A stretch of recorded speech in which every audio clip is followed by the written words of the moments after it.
and welcome to New Londinium 1910, or at least the latest episode of this series. This is my steampunk series where I plan to eventually build a big and thriving steampunk-ish city, loosely based off of London around 1910.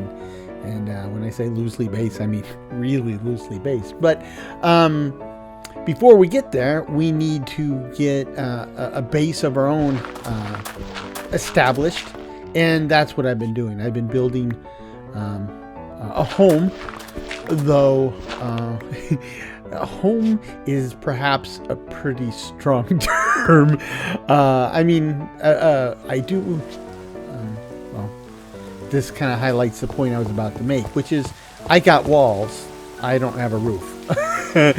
So, you know, it's about as homey as you can get, or as about as indoors as you can get without actually being inside. So, we will kind of pick up the pace and focus on... Oh. Okay, well, I do remember seeing that there was an update to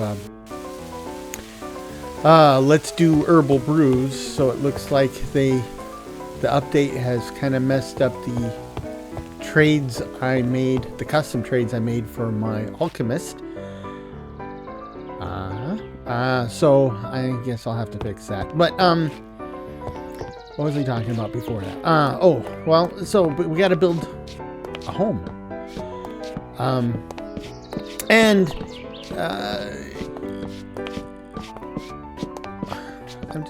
Hold on. I think I messed up here.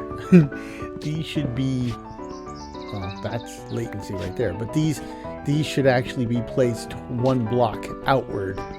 Why is this so hard to, there we go.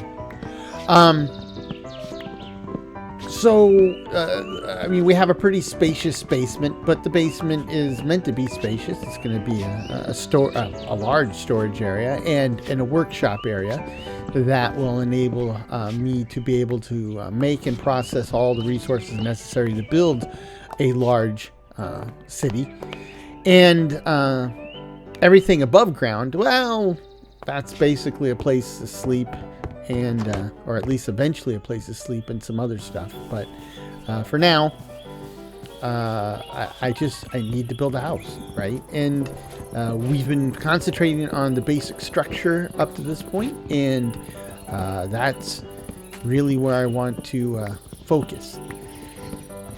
So that's the goal of today's episode. I ain't getting a lot of latency though.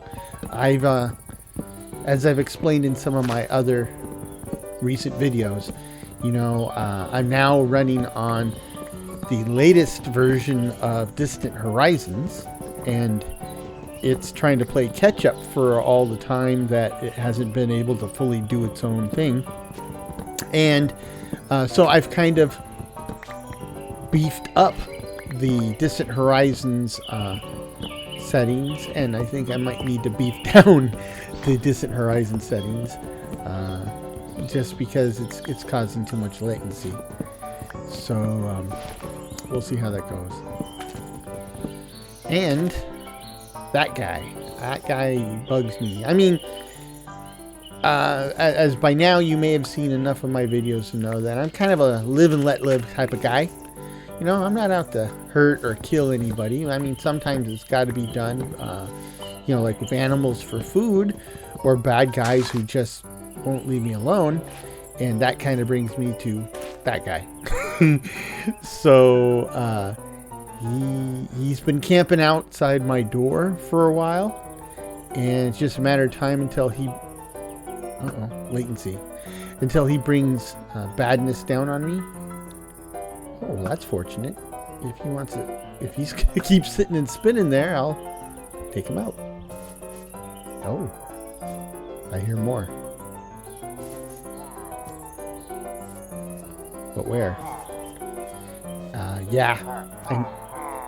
There's a lot of them. I need to mow the lawn. I can't see who's in my yard. These guys sound really close, but I don't see any sign of them.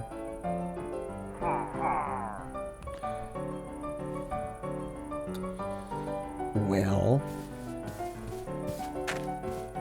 I guess we'll just have to go down there.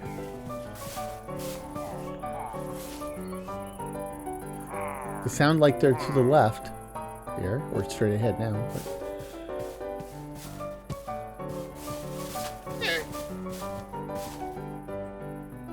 here, grab any experience to help repair my pick. They're close, but I don't see them.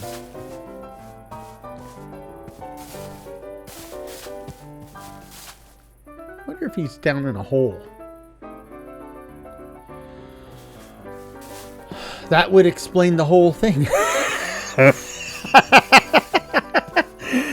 Whoa, whoa, whoa, whoa, whoa. Hello. Oh, and another captain, too. Okay, let's go over in the bushes for a little bit.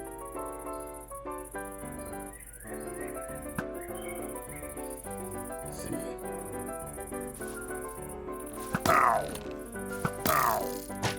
Oh, he could see me. That's the last thing he saw. Another one. Latency. Nope. Yep. Okay. Dueling archery here. Yeah, I mean, I'm already got a bad omen. Why not get the whole set? That was great.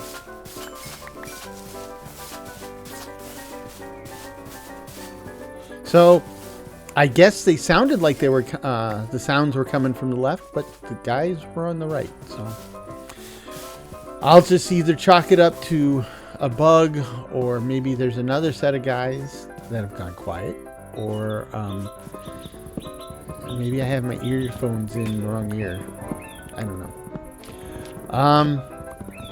So I have a little mini grove of dark oak trees, and that's not entirely by accident, right? Because I'm building with dark oak, and if you've seen the last couple episodes, you know that this build takes an incredible amount of wood. So I have to grow an incredible amount of wood. That's what I thought. Okay. And so that's what this little grove's all about. Ouch, I should have known better. Of course, it's going to take forever if I have to chop down every log twice.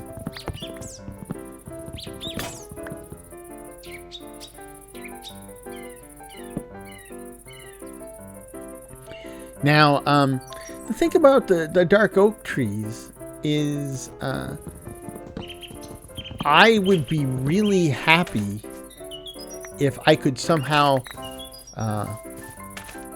get regular oak trees to grow in the same shape, profile, size, right? If I could get a 2x2 oak tree, I think that would be pretty cool. I'd really be happy with that. I think these dark oak trees look great, but I think for some of the things I have in mind, they're a little too dark. But the form factor is perfect. I love, like, when I was a kid, I grew up in Southern California, so, trees were kind of rare. And, but when we'd go back to Montana to visit family, at that time, most of my family lived in the city of Great Falls, and Great Falls had a bunch of elm trees. I mean, a bunch of elm trees. They were huge. They'd been there for over 100 years. And they had gotten so huge that, the trees would line both sides of the street, and they'd grown up so that the crown of the trees reach out over the street. And so every street was a deeply shaded tunnel of leaves and branches, and oh man, that was just so awesome. And that vision has stuck in my head, right? I love heavily shaded streets, streets shaded with trees. So I dig that. And I love building Minecraft roads and cities with that type of tree lining. It's just awesome. And especially, again, growing up in Southern California, because it's hot and it's sunny most of the time. And so having a shady tree-lined street was pretty awesome. It wasn't completely unknown. I mean, I grew up in a town called Ontario, California. And right through the middle of Ontario is one of the oldest main streets, which is Euclid Avenue. And it runs north and south all the way up into the mountains. But it's got these beautiful, I think they're pepper trees, lining the side of the street. And again, these trees now are close to 140 years old, and they're huge.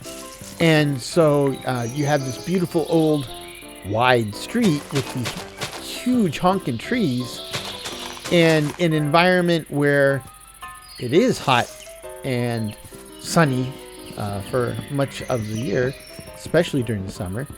That cool, shady, tree-lined street, it's just one of my favorite memories of growing up there. So,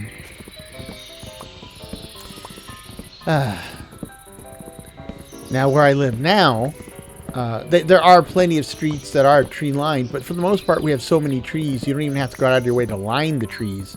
I mean, to line the streets with trees, they're just everywhere.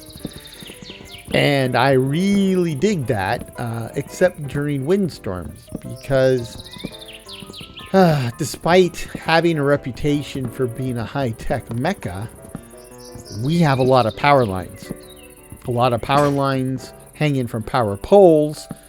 And with as many trees as we have, when we had a lot of rain, and so the ground loosens up, and then we get a big windstorm, trees start falling down. And when they fall down, if there's something in the way, like, say, I don't know, power lines, the tree takes them down too. And, we lose things like power and internet and stuff all the time due to that. And so it's both a curse and a blessing. I just, it's happened often enough that I would have hoped that they would spend more time doing something about it. The neighborhood I live in, most of the houses have been built after the year 2000. So my neighborhood, the power lines are actually underground. But if you look at how this how the grid works, my neighborhood is surrounded by neighborhoods where the power cables run on poles among trees. So while my neighborhood is actually protected from falling trees, the neighborhoods that feed power to our neighborhood aren't, and so we're still susceptible. And that's the other thing too, is because if you kind of look at our house on like a power network plan, we're kind of like in a power electrical cul-de-sac, which means if any of those neighborhoods loses power, we lose power, and we have to wait for them to get fixed before we get our power back. That kind of sucks. But it is what it is. I mean, there's only been a couple times that we've lost power. Well, in the past 24 years that I've lived in this particular town, we've lost power longer than a day, only 3 times. But 2 of those times we lost power for almost a week, so that was not fun. Well, I take that back. Actually, it was kind of fun because, me being me, right? I again, already? Jumping, Jiminy. I try to plan ahead in these cases. And in both cases, we lived in a home that had we didn't, we lose our gas heating because that's forced air, and you need electricity to force the air, right, with a fan. But we had, in both homes, we had gas fireplaces, so we could not keep things toasty, but since these types of storms happen to usually occur when we're at freezing or sub-freezing temperatures, that was a big plus. And then, of course, we have a gas water heater, so we had hot water during these things. And the first time it happened, we didn't have a gas cooktop, but we did have a gas barbecue. So we were able to cook, albeit outside in the cold, cold weather. And the second time it happened to us, we have a gas cooktop. So yeah, we had to use a lighter to light the gas burner because the electric starter was out, but we were able to cook just fine. So our biggest challenge was keeping the food cold. So we lost power for an uncomfortable amount of time. I mean, really, the only thing that was hurting us was, especially in the last one, is now we live in a digital age, right? Everybody, the whole family is either out of work or at school or has to be still online for work. And we didn't have an internet connection, right? So what do you do with bored teenagers that don't have access to the internet? And in this most latest one, I was lucky in that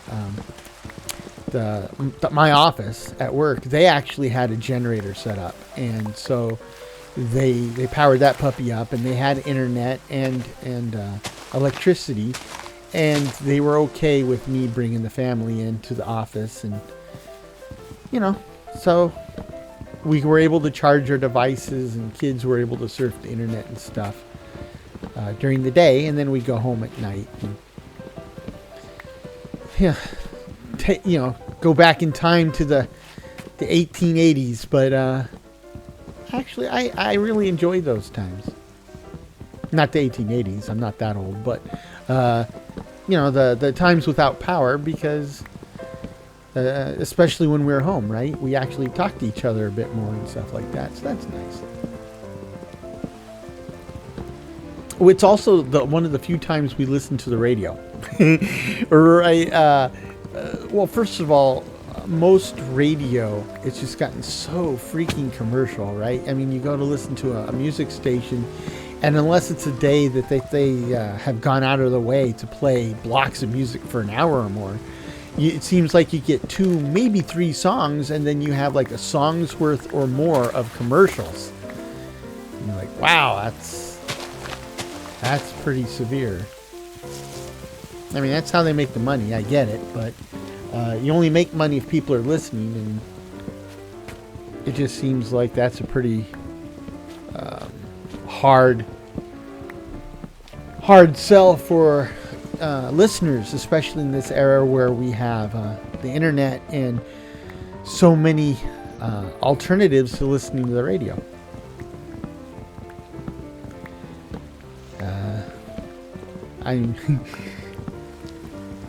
Okay, well, I was not going to do it, but I'm going to do it. So, this is my grandpa moment. I remember back when we had, so when I was a little kid, we seemed to, as long as I can remember, we always had at least a color TV. So that put us ahead of some folks.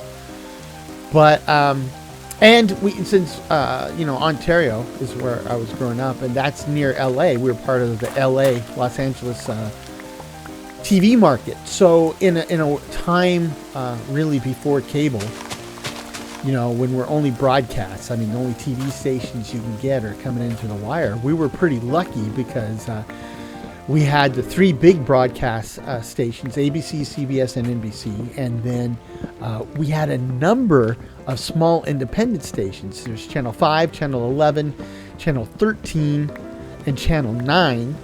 I mean, that's a lot, right? Simply because, it was LA. It's a lot of people. And, of course, we had PBS. So that was a pretty good mix, and so TV was a pretty viable option for us, especially compared to some places I lived where you had like one broadcast station, period. But TV wasn't the only thing we did. I mean, even back then, we listened to a lot of radio, and radio actually played a lot of songs, so that was something. And but we played games, we read books, we played cards, we went outside, we did stuff. And again, I'm having my grandpa moment, but my grandpas had their grandpa moment where I learned about what it was like for them. When in the later years, they were lucky and they had radio, so people would gather around the radio to listen to that. And of course, even before radio, people did things like, a lot of people could read sheet music, right? So they would they'd go down to town sometimes and they'd buy some sheet music and bring it back home, and they can play the piano or the fiddle or whatever it is, whatever instrument they knew or had. And, that's how they entertained themselves. That's kind of bizarre nowadays because most people can't play an instrument, or they learned they learned how to play the song flute in 4th grade and then promptly forgot. So, it just seems kind of bizarre, but that's what a lot of people did. You bring the neighbors over and you could sing together or, play tunes together, maybe do a little dance. But then again, we live in a different era where instead of listening to the radio or even watching TV, you have people running around in virtual worlds, building virtual houses with virtual materials, and even broadcasting that to the whole world. I was just talking to somebody today, but, to think about this, to describe this to somebody from like 50 years ago, right? To try to describe this, it would sound absolutely bananas, right? They're like, what are you talking about? And now this is just the way it is. I mean, we just take it for granted. I even saw a video. Where they were talking about the death of Netflix, right? And I guess it's a bit early to say the death of Netflix, but some of the points they were making were pretty valid, which is that it used to be that Netflix was at one point, until recently in fact, kind of like the primary place for viewers to tune in and watch something, right? That was, Netflix didn't have a monopoly, but they had the biggest piece of the pie to grab viewers' attention and eyes. But in this video, they point out that recently, the Netflix is number 2 and the number 1 source of video for people is now YouTube. And you got to think about that, right? So Netflix is more along the lines of like what we consider traditional media, right? I mean, they got shows, they have movies, and all of that is very much traditional media.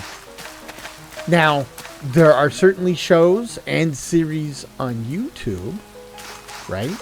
But the vast majority of material on YouTube is stuff like this, right? Some random person, such as myself, has some random interest, such as Minecraft or gameplay, that they just kind of start making videos about. And, certainly not all YouTube videos are on a caliber with anything you find on Netflix. I mean, that's certainly true of my stuff. But the thing is pretty much anything you would care to watch.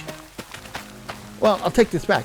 And so, with that being said, people have interests, and while the information or the content here on YouTube is not the same as Netflix, in a lot of ways, they have an advantage in that the content here is just generated by random people, and guess who the main audience is for YouTube? Just random normal people. So the things that people feel compelled to put in YouTube videos, not surprisingly, are the type of things that people feel compelled to watch. And so maybe because this material is different than what you would find on YouTube or cable or a broadcast network, maybe that's why people are tuning in, right? Because, you know, I really do enjoy a lot of the shows that are out there, you know, the professionally made series. But I don't, well, for one thing, you almost always have to have yet another streaming subscription to access another show you want to get, right? So now, in the early days of streaming, you know, every streaming service tried to have everything under one roof, which was great for us as a customer because you only need one or two streaming subscriptions and you'd have pretty much everything. Then they realized that didn't work, and the people who actually had the content started making exclusive deals. So then if you want to watch X, you got to be on the one streaming service that had X. If you want to watch Y, you got to be on the one streaming service that has Y.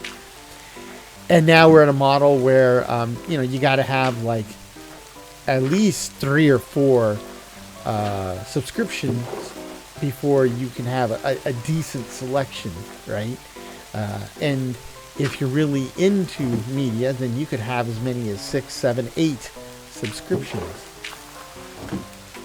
But you don't need a subscription to YouTube, and that might be another factor, right? Is it's free and accessible, and you get material here that you can't find anywhere else. I missed this block. That'll do it. Thank you. I don't know why I didn't notice until now. And I think people are kind of tired of the overproduced stuff. I mean, you know, we've been doing this type of media for over 100 years now. And over the years, we've gotten really good at the technical side of it, but we also got really good at the marketing side and, you know, what appeals to people. We understand audiences and what they're after and how to manipulate that. And, you know, the professional stuff gets really slick and it's really engineered. I mean, if you were trying to start a YouTube channel and you want to make a business out of it, right? If that's your goal, there are whole channels devoted to that. And a lot of their tips, a lot of the information, I mean, it's valid, right? They tell you how you can manipulate your content so that it's more attractive to people to generate views. But, and I mean, for anybody, even myself, some of that information is important and useful, right? To help polish your stuff. But for a lot of people, right, it becomes more important that it's not what you post or how you post it, but rather how you can get more people to watch it. And, well, clearly when it comes to that type of polish, this is not what I'm about. You know, I certainly do want people to tune in and be interested, but, you know, and occasionally I will have a thumbnail that'll like pose a question, you know, try to make you curious. But for the most part, that's because that makes sense with the content I produce that time. But I don't try to do that every single time because as a consumer, you know, as somebody who watches this stuff and you know, sees the same type of stuff from other channels and stuff, I don't like that because I feel manipulated, right? You know, you see the compelling thumbnail and title, "How high could I possibly go?" or "How big can it get?" And you're like, Well, that's a good question. I got to tune in to see it. And then you watch the video, and, you know, a lot of times I kind of feel like, that was all marketing hype, right? They're just trying to bait me into watching the video, and then after I watch the video, I feel kind of annoyed, manipulated, right? So, anyway, I just went full circle. I don't even remember the point I was trying to make in the first place. Well, I kind of do. So I think there's value in doing the same thing over and over. No. Oh, I don't have to go down. Anyway, I think there's... I think the value... Okay, I thought I was past this. Well, at least the rain's gone. Anyway, I think the proposition for YouTube is that I think we're getting to a point where games and media, it's just becoming so polished and so overworked that it's kind of missing that direct connection with viewers, right? I think one of the things that, so let me just speak for me. I'm not gonna speak for you. I'm gonna speak for me. But one of the things that I find interesting in YouTube channels and content is that it's generated by people that I might know, that I might see on the street, right? I mean, when we watch a movie or a show, you know, a lot of times there's A and B list talent involved, and these are people that you are unlikely to ever meet in your entire life. They live in communities, they're gated, that you know, you show up and security gets called, right? I mean, they live in a different ecosphere than we do, and they have very different lives than we do, and you know, I mean, you can still have a compelling story or whatever, but these people, they're different than you and I. But, you know, when you're watching YouTube, even when you're watching somebody with a pretty successful channel, I mean, you know, Mr. Beast now lives in a different stratosphere than we do, but, you know, there's a lot of people with 100,000 subscribers, even 1 million, and yet they are still somebody you're likely to meet on the street, right? Somebody you might possibly know. And I think that's important because they are closer to where we are, right? And so the things that interest them and compel them in their content are probably closer to the things that interest us, compel us in our daily lives.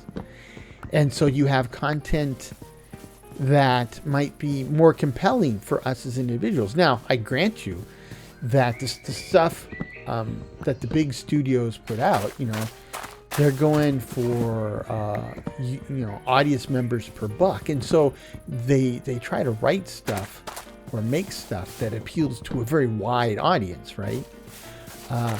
But you know, again, the advantage for YouTube is if you're into stamp collecting, and specifically you're only into collecting, say, stamps from Imperial European powers, right? Which is, you know, collecting stamps isn't nearly as popular as it used to be, and collecting only a certain type of stamps from a certain time and place is even less popular. And yet, I bet you there's YouTube videos on that, right? And the internet too. So, and for those people, for people who find that interesting, that type of content would be very interesting, right? I mean, it's right down their line. It kind of reminds me of they used to have a Got Milk commercial, and you know, there's the guy who's working, you know, late night at the Aaron Burr museum, and he's surrounded by all the artifacts from Aaron Burr's life, he was one of the founding fathers of the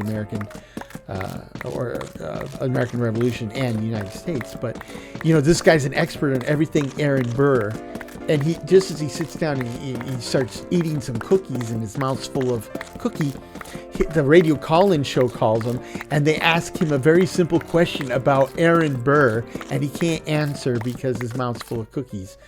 And then they're like, "You got milk?"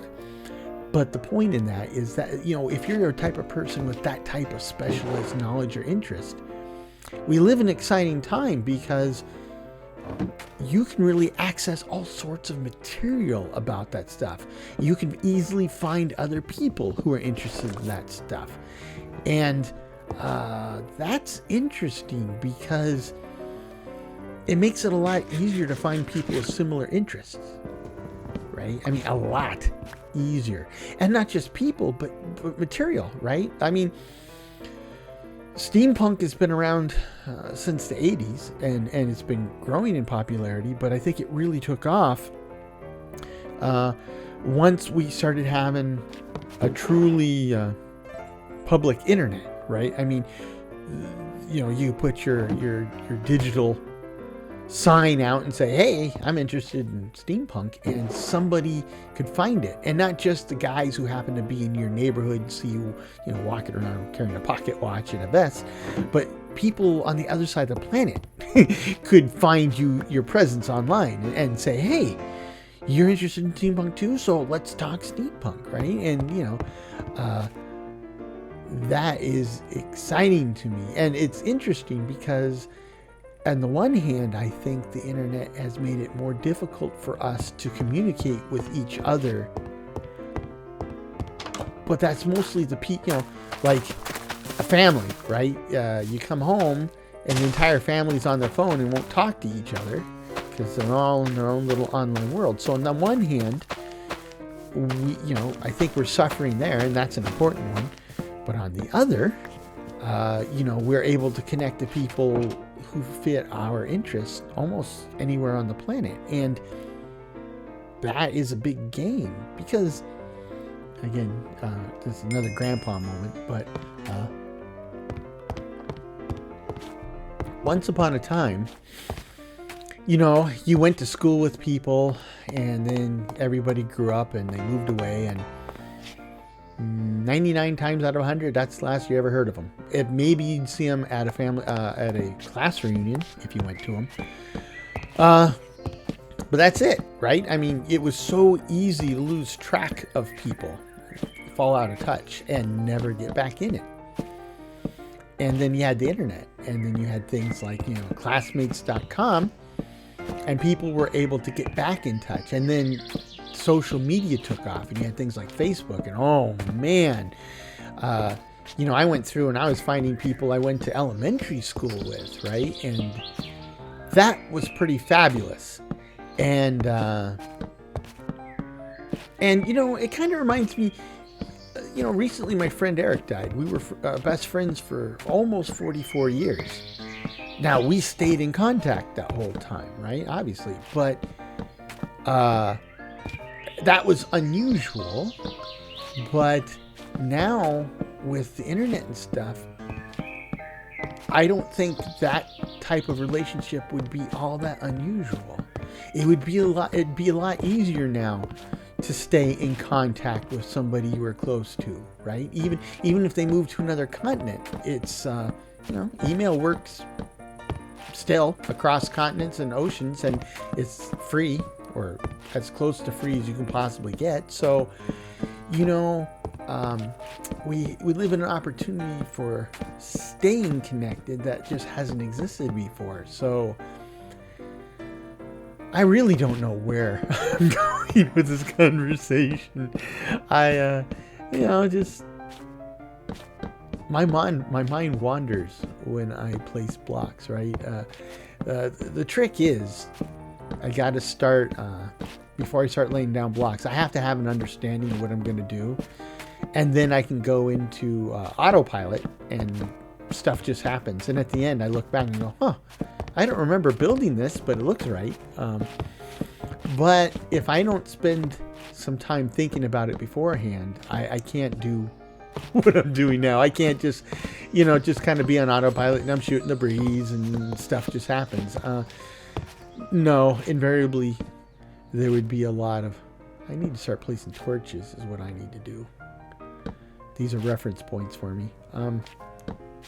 I would just lose track of what's going on and what I had planned to do. And, it still happens sometimes, but, this is one of the joys I have about working. I wouldn't even say work. I just doing this on YouTube, right? This is. I always tell you that working on Minecraft like this is my way of decompressing, of relaxing, and that's certainly true. But more and more, I need to change this to that framed block, and I need more of those. More and more, you guys are interacting with me in comments and in the Discord and stuff, and I'm learning more and more about you, and you're a pretty interesting lot. And so, more and more, I feel like a community is forming, and I like this community. I like the people who are in it. I like the conversations we have, and learning about where folks are from and their backgrounds, because it's very interesting, right? I always grew up with this notion, and to a certain extent it was true, that people from similar backgrounds will have similar interests, and therefore if you want to find people who are interested in the same things as you got to find people with a similar background as you. And there is some truth to that, right? But the internet and all that jazz, and then this channel have helped teach me that while it's true, it's not necessarily the only way you can meet people with similar interests and such, right? And I think I need to put one here. Can I still go down the stairs? Yep. Okay. And I think that's important because in the past, this is a grandpa moment, but it's also a soapbox moment. In the past, I think one of our problems was there was a lot of intolerance to people of different races, different cultures, different sexual preferences, you name it, right? If somebody was different from the mainstream didn't like them. And I think a lot of that was due to the fact that in the mainstream, people really didn't know much about these other people, right? And as humans, we're kind of pre-programmed to fear what we don't know. And And nowadays, I think we're increasingly aware of different people from different cultures, different religions, different sexual preferences, what have you, different gender identities. And as we know more about these people, the less we fall into that, differences are dangerous. It's us versus them, and they're not us. And that's a good thing. Now, recent events over the past decade or so in many countries, including my own, kind of point toward us slipping backwards a bit in that type of attitude, and that concerns me. But it's my belief, at least my hope, but it's also my belief that at some point we'll stop and start moving forward in that again. And I look forward to that, because I think the environment that my girls have grown up in terms of tolerance and diversity, is much better than what I grew up in, right? I spent a lot of my time as a young adult unlearning what was programmed into me by my family and society. And I think my girls have a head start on me there because I think they already grew up with a foot in two different cultures. And they've gone to schools that have had very high ethnic and cultural diversity. So, I think they're well on their way. And I don't think that they're particularly alone. I think there's lots of places where the kids have grown up with this stuff. And I think when these younger generations become the generations in power, I think our potential for moving forward as a civilization, as a species, will accelerate, right? I think they're going to be more inclusive and more tolerant and more likely to work things out, ask critical thinking questions, and try to find solutions instead of just, bombing somebody until they give up and say, okay. That's my hope. And everything I've seen so far kind of points that way, so we'll see if it's true. Of course, I won't be around, or I'll be too old to do much about it. I will say this, especially for the younger folks in the audience. On behalf of my generation, I apologize for the world that we're leaving you younger folks. Right? I think we could have done better. And I think the generation ahead of us could have done better. And you younger folks, unfortunately, you're going to be given a pretty lousy hand of cards to play, and you deserve better. But on the other hand, it is what it is.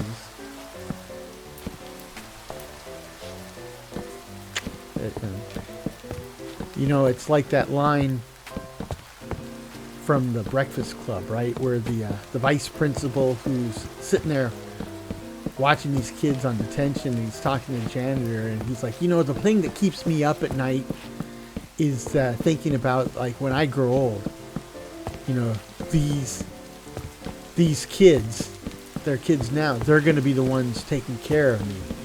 The janitor says, yeah, I wouldn't count on that. Yeah, I can kind of relate to that.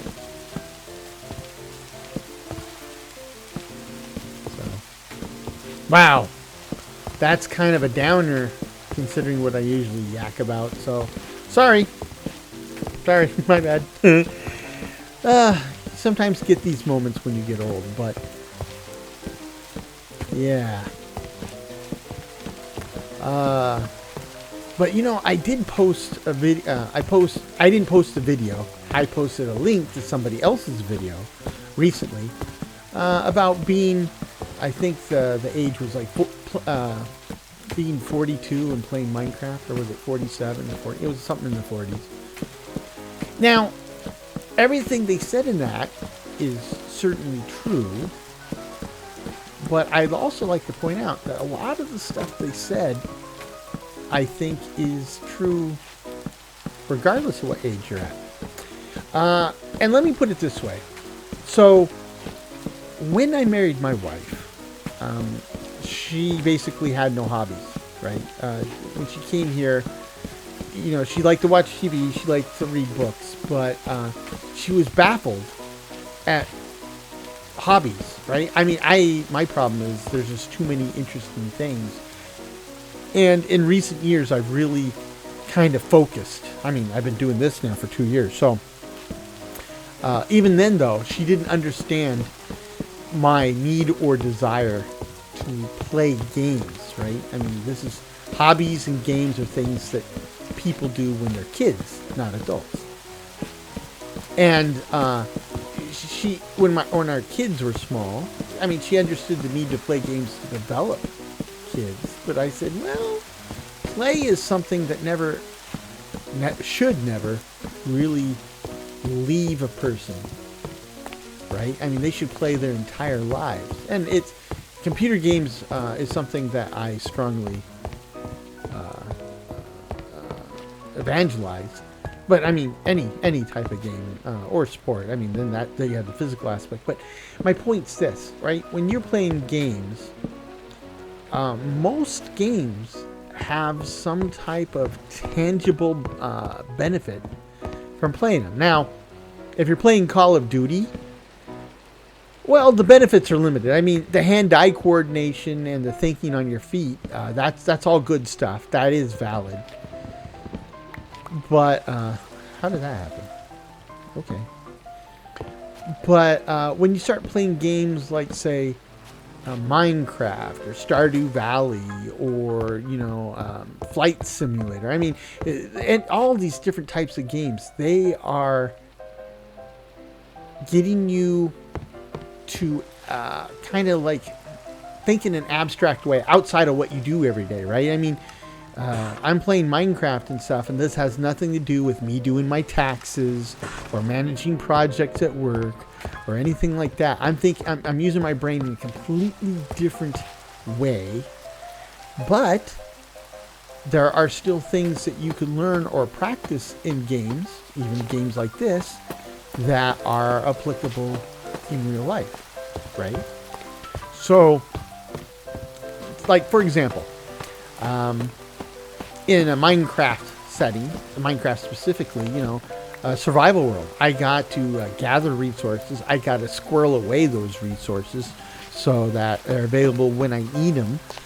There could be some bad times ahead, so I need to, have plan for being able to get resources or have a backup set of materials or tools in case that time happens. Planning ahead, squirreling away, resource management, that type of thing. Well, guess what? When I was talking about losing power all the time, I mean, not all the time, but, well, in fact, we rarely lose power. But when we do, if I didn't have that type of plan already in place in real life, it could have been a very uncomfortable situation for us. For a lot of our neighbors, when we lose power, we see them, pack the family into the car and they go, 10, 20, 50 miles away to wherever there is power and check into a hotel until they get power back in their house. I'm like, come on. A little planning and you can stay in your house and be perfectly comfortable. But they're just not used to thinking that way, right? Games like Minecraft, that helps me in being that type of proactive planner that I am. So there you go. It's the same reason I've always been a firm advocate for tabletop role-playing games, right? Same type of deal. I mean, if you have a good referee or GM or DM, he builds this world, and you have interactions with the people in that world, and what you do can impact your relationship with a lot of people in that world, like the idea of factions, right? You can turn around and do everything you want to make Group A really, really happy, but Group A is absolutely loathed. They're the nemesis of Group B.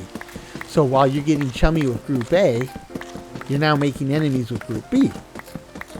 Well, you can also go make friends with Group B, right? And there's this complex social equation that you got to step through to try to make everything playable and the world not overtly hostile to your presence. So, and I think to a certain extent, when we see how people interact nowadays, that's kind of a lost skill, apparently. A lot of people don't really understand that type of thing and haven't learned it, and certainly don't practice it. One of the best examples of that has been, I've been playing things like Dungeons and Dragons since, the late 70s. And ask any good tabletop role player, and they'll tell you diversity in the party is that's how you make a successful party, right? I mean, think about it this way. If you had a D&D party and there's 8 people and everybody runs a paladin, everybody runs a lawful good human paladin. Well, if there is, something really evil and chaotic and has no magical ability, then you guys are going to rock and roll. But if there's anything other than that, you guys are pretty misbalanced party. And so, who's going to cast the area effect spells, right? Who's going to do the backstab? Who's going to do the hardcore healing? I mean, laying hands is only going to get you so far. My point is that you need diversity to be able to react well to a wide or wider range of situations. So as a role player, we learned early on, you embrace diversity, right? You want a party of big guys and little guys, fast guys, slow guys, strong guys, smart guys. You want spellcasters, you want healers, you want tanks.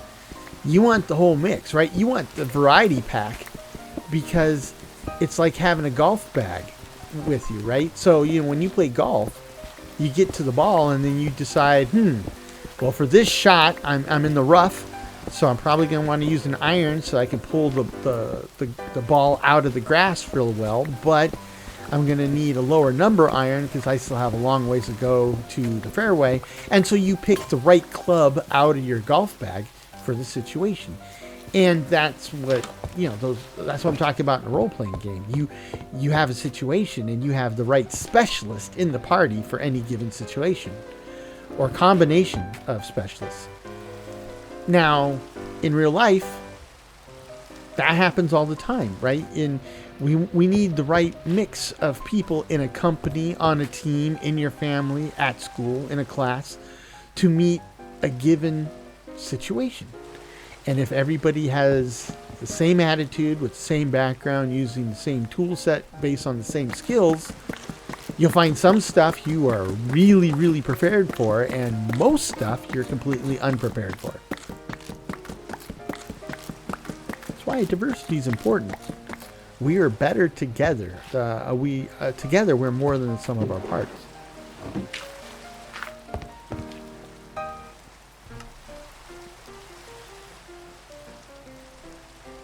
Man, I don't know where this is coming from. Actually, I do. So today, or this evening, our girls had, they went to a birthday party. It was one of their friends' Sweet 16 party. So we dropped them off. But it was an unusual situation. Both girls went. It was a ways from home. And so my wife and I, we were kind of like left on our own for a few hours. And so while the girls were at the birthday party, we kind of had a date night. And for whatever reason, we had, well, I know why, we had a really good adult conversation over dinner, right? Because we don't get to have those types of conversations very often. And so we were talking about stuff like this. I mean, the state of the country, the state of society, the economy, blah, blah, blah, blah, blah. A bunch of boring adult stuff. But so now I guess all that's still loaded in RAM. And almost any, you can say, hey, do you want to... do you want some ice cream for dessert? And I'm like, sure. And then somehow ice cream will remind me of the economy or something, and I'll start talking about that. So I'm just in that mode. So I apologize if this is not interesting to you. Well, I'm not going to tell you to tune out. Keep watching. But I definitely apologize. So maybe I'll think of a random dad joke later to help balance it out. Oh boy. But anyhow, I just want to point out that now on this floor we are officially indoors and inside, right? We have a roof. And I'm saying I know I've been yakking, but if I stop and look around here, I got a fireplace going, and it's warm, and it's dry. Well, I mean, it's virtual. I don't know if it's warm or not, but I'm assuming it's warm, right? And it's getting pretty cozy in there. I mean, cozy isn't necessarily my brand, right? But it kind of is part of my brand, right? I'm chill. I'm relaxed. This is not a, I'm not doing a speed run into the end or even the nether for that matter. It's just me doing my thing. And just enjoying it. This is what I'd be doing if I didn't do YouTube. I mean, I would be doing exactly this. The only difference is I wouldn't have to stop between each play session to document it and edit it and post it. But, okay. I hope that's the last time it rains for the day. Because uncharacteristically, we're coming up toward the end of the episode, and we've already had it rain twice. And we know historically, it only rains here like 3 to 5 minutes before the end of the episode. So it looks like maybe we've broken that tradition, that mechanic. Maybe I have befuddled the weather gods of Minecraft. And, maybe the reason they're befuddled is because they were trying to figure out patterns in my behavior, but I can assure you there's been plenty of people who have been befuddled by trying to figure out what I'm going to do next, including myself. So, it was probably a lost cause for them if that's what they were after.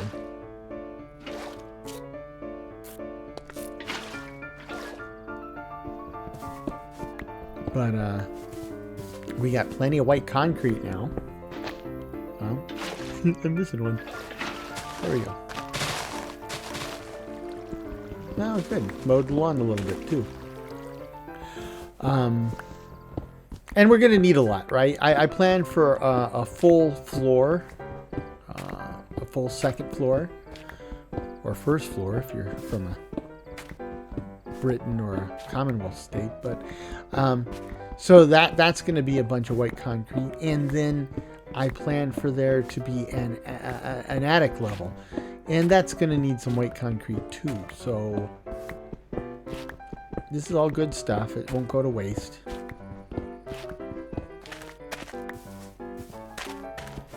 It's not real steampunky, but in the steampunk is based on Edwardian and Victorian, and Edwardian Victorian. While it's not medieval, there was certainly a healthy dose of of a revival of some of the more ancient architectural styles. Plus, if you've ever been to the UK, it's not that unusual for old buildings to be repurposed, which I found fascinating because I grew up in Southern California. So when something was 50 years old, they put a fence around it, made it into a protected site or a museum, right? Which I find even more baffling now because, I'm over 50 years old and I don't feel old, but that's how it was. And then, when I got stationed in the UK, I was baffled at how people treated their old stuff. I mean, I went to somebody's house. They lived in a cottage that is 700 years old. And the kid was drawn on the wall with a crayon. And I'm freaking out going, you live in a 700-year-old cottage, your kid's drawn on the wall. And they're like, the house has been around for 700 years. It's going to survive a kid drawn on the wall with a crayon. And touche. Point well taken. So 3, 1, no, put it here, and take away this one. So spacing on this floor is going to be different than the spacing. Ooh, I missed one.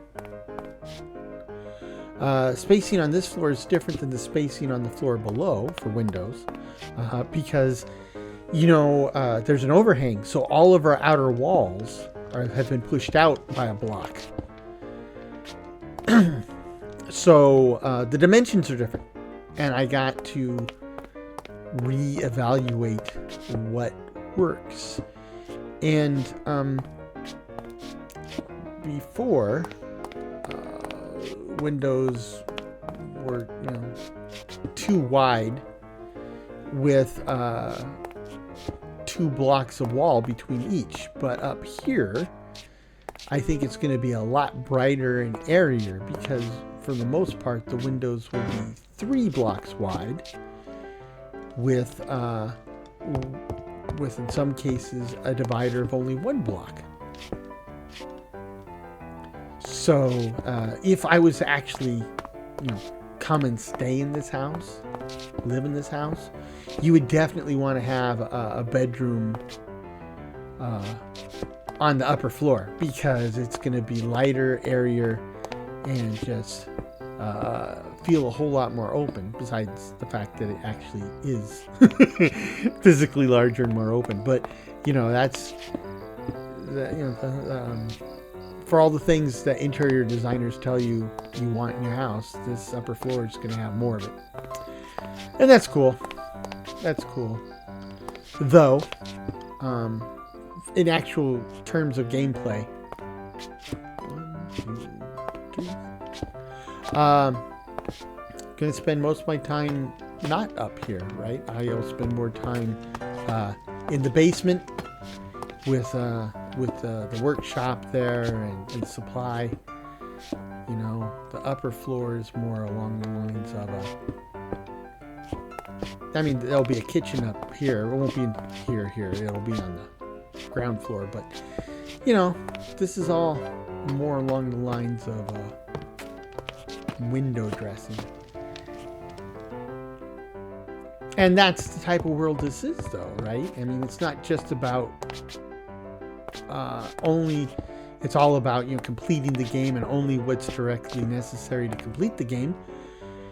This is an incredibly long-term project, or at least I intend it to be. And it's about look and feel, flavor, a healthy dose of logic and realism. We're not there yet, as far as what I'm shooting for, but I'm hoping that as I get closer to finishing this house, you get a little taste of what I'm trying to do here, right? I mean, if you're watching this, right now you're watching it and you're like, well, that's an interesting way to build a wall, or I don't know if I do that for a fireplace, but what I'm hoping, that's kind of pretty and nice, is that as we work along here, you see more and more, you'll start thinking to yourselves like, that's cool. I wish I lived there. And I think we'll get there. I don't think it's next episode or this episode, but I'm hoping soon, hopefully before I hit episode 20, that, we'll get to a point where you're like, okay, I would really like to play in that game. I'd really like to live in that game. Well, we're getting there. But,